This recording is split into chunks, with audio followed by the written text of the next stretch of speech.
Assalamualaikum warahmatullahi wabarakatuh. Perkenalkan, kami dari kelompok 4 yang beranggotakan Amalia Febriana Rahmawati, Dina Fauziah, Nurbayati, Wiwi Putri Pertiwi, dan Rafiq Haidar Mulyanto. Di sini kami akan mempresentasikan terkait macam-macam penyakit reproduksi yang mematikan serta bagaimana cara hidup sehat agar bisa menjaga sistem reproduksi. Penyakit sistem reproduksi ini sangat banyak yang terjadi pada manusia, baik pada wanita ataupun pria.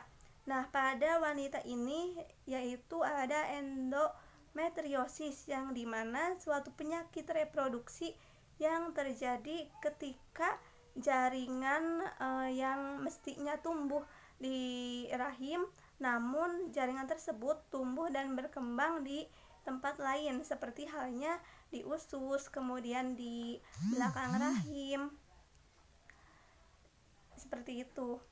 Dan bagaimana yang terjadi pada penderita endometriosis, yang dirasakan oleh penderita tersebut sering sakitnya perut, kemudian punggung bagian bawah itu terasa sakit. Saya Nurbaiti. Di sini saya akan menjelaskan atau melanjutkan penjelasan mengenai penyakit pada sistem reproduksi. Nah, selanjutnya itu penyakit HIV atau AIDS.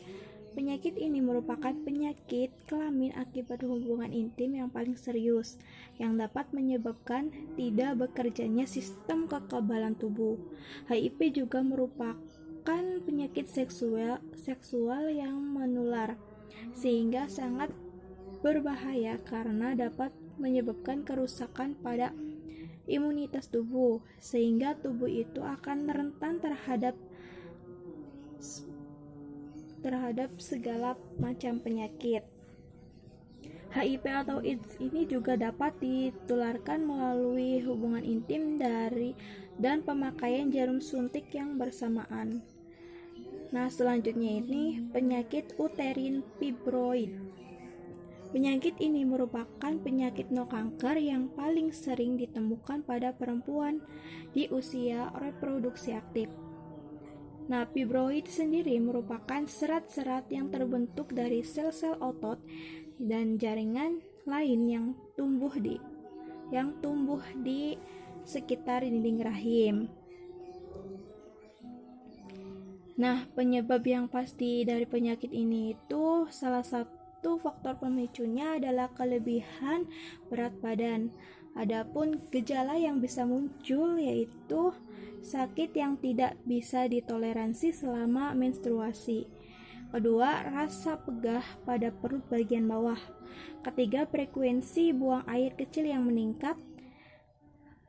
Terus sakit pada punggung bagian bawah, masalah pada sistem reproduksi seperti kemandulan, keguguran berulang kali atau melahirkan terlalu dini. Selanjutnya itu penyakit kanker rahim.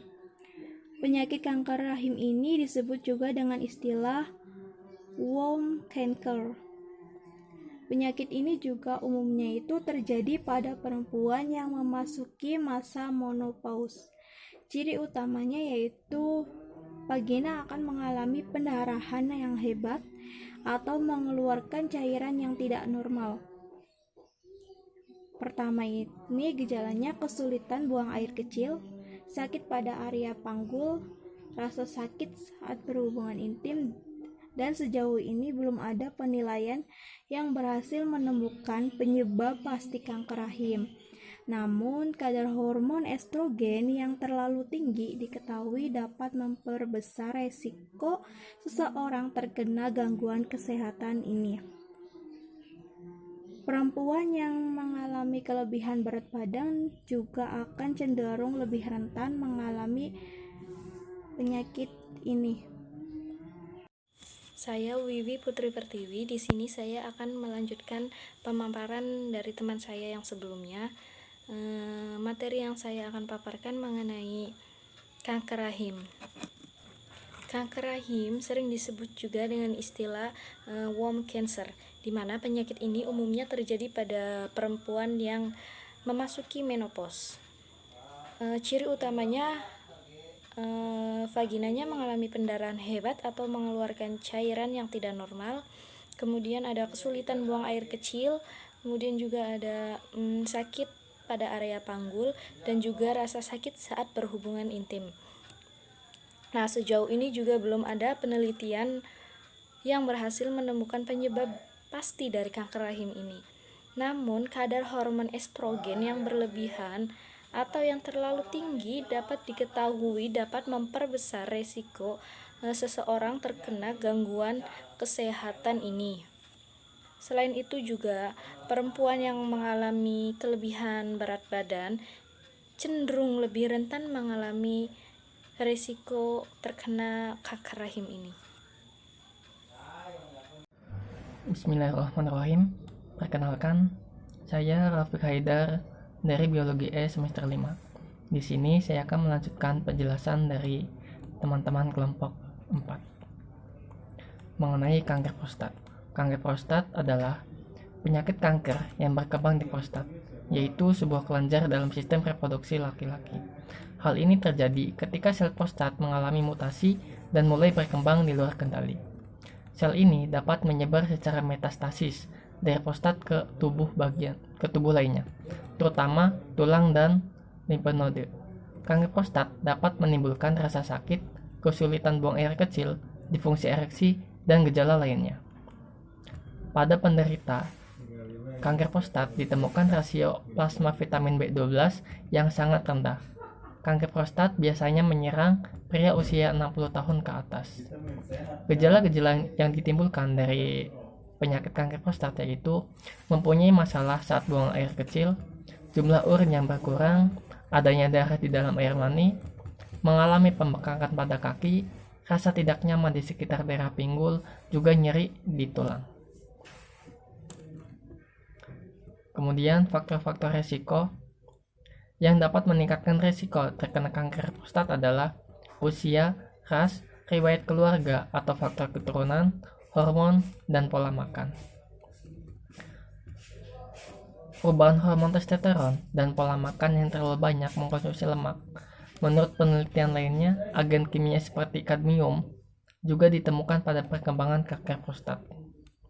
Cara mendiagnosis kanker prostat yaitu digunakannya alat diagnosis utama untuk menegakkan diagnosis kanker prostat adalah pemeriksaan melalui rektum dengan jari, pemeriksaan kadar PSA atau prostat spesifik antigen, darah, dan pemeriksaan ultrasonografi melalui rektum atau transrektal ultrasound. Umumnya, kanker prostat terletak pada zona perifer kelenjar prostat dan dapat terdeteksi dengan pemeriksaan melalui rektum dengan jari.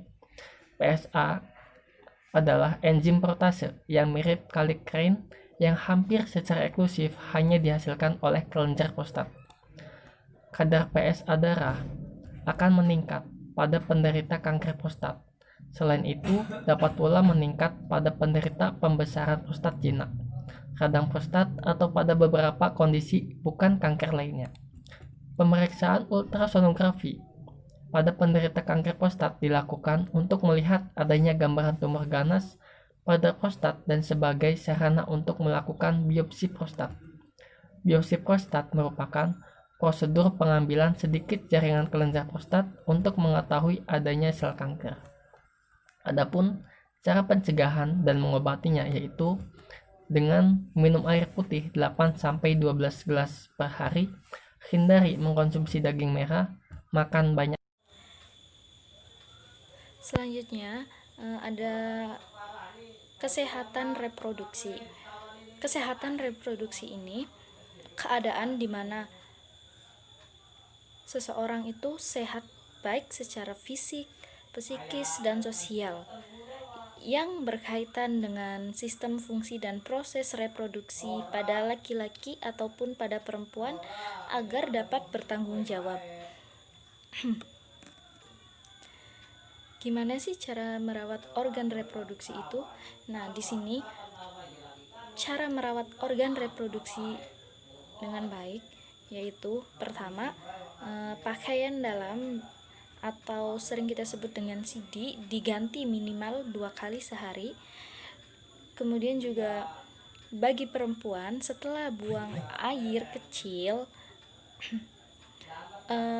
cara ceboknya dari area depan ke belakang agar kuman dari anus tidak ikut ke organ reproduksi. Setelah itu, gunakan CD berbahan menyerap keringat. Kemudian juga untuk laki-laki, sangat dianjurkan untuk disunat atau dihitan agar terhindar dari kanker penis dan kanker leher rahim pada istrinya.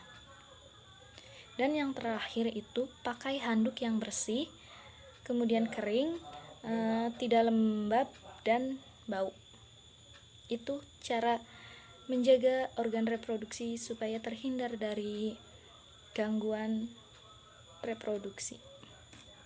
Saya Malia Febriana Ramawati dengan NIM 18081061171 ingin melanjutkan pemaparan dari teman saya yang berjudul cara menjaga kesehatan organ reproduksi. Yang pertama yaitu minum air putih yang cukup. Dengan minum air putih yang cukup, asupan cairan dapat mencegah berbagai gangguan pada sistem reproduksi. Yang kedua adalah menjaga kebersihan area geniter. Sangat penting untuk menjaga kebersihan area geniter.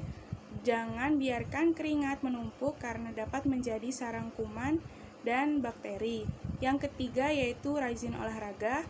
Olahraga bisa membawa efek positif bagi organ reproduksi pria maupun wanita. Yang keempat yaitu batasi rokok dan alkohol. Terdampak serius pada kesehatan organ reproduksi. Rokok dan alkohol sama-sama mengandung zat yang dikategorikan sebagai perusak. Yang selanjutnya, yang kelima, yaitu tidur yang cukup. Tidur adalah waktu yang tepat bagi tubuh untuk mengembalikan atau mereset fungsi terbaiknya termasuk pada organ reproduksi. Yang keenam, perhatikan pola dan asupan makan. Perbanyak sayur dan buah-buahan, hindari lemak trans dan lemak jahat. Perbanyak asupan makanan yang mengandung serat dan rajin makan produksi laut. Hindari makanan yang mengandung bahan pengawet. Batasi konsumsi gula dan garam, tapi tidak meninggalkannya. Secara keseluruhan, konsumsi karbohidrat tidak hanya dari nasi. Sekian pemaparan dari kelompok 4, kurang lebihnya mohon maaf. Wassalamualaikum warahmatullahi wabarakatuh.